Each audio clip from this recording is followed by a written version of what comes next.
నమస్తే, welcome to Vihari news. తెలంగాణలో కాంగ్రెస్ ప్రభుత్వం ఏర్పడ్డాక కొత్త ప్రభుత్వంలో అసెంబ్లీ సమావేశాలు మొదలయ్యాయి. అధికార పార్టీ ప్రతిపక్ష పార్టీకి మధ్య వాడి వేడి చర్చలు సాగుతున్నాయి. గత బీఆర్ఎస్ ప్రభుత్వం పైన ప్రస్తుత కాంగ్రెస్ ప్రభుత్వం చేస్తున్న వ్యాఖ్యలపైనే ప్రధానంగా చర్చిస్తున్నారు. అసెంబ్లీ సమావేశంలో భాగంగా వైఎస్ఆర్ కేబినెట్లో ఇప్పటి బీఆర్ఎస్ నాయకులకి కాంగ్రెస్ అవకాశం కల్పించిందని కాంగ్రెస్ నాయకులు ప్రస్తావించారు. దీనికి మాజీ మంత్రి BRS MLA Harish Rao counter వేశారు. పొత్తులో భాగంగానే మాకు మంత్రి పదవులు ఇచ్చారని, మేమేమీ అడుక్కోలేదని ఘాటుగా స్పందించారు.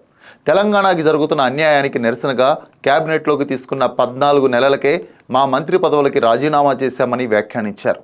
అప్పటి కాంగ్రెస్ ప్రభుత్వానికి నిరసనగా 6 అంశాలను ప్రస్తావించి కేబినెట్ నుండి వైదొలిగామని ప్రస్తావించారు. అందులో ముఖ్యంగా తెలంగాణ నీటిని పోతిరెడ్డిపాడు ప్రాజెక్టు ద్వారా అక్రమంగా తరలించారని, పులిచింతల ప్రాజెక్టు నిర్మాణం ద్వారా తెలంగాణ కృష్ణా జలాలని ఏపీకి పంపించారని ఆరోపించారు.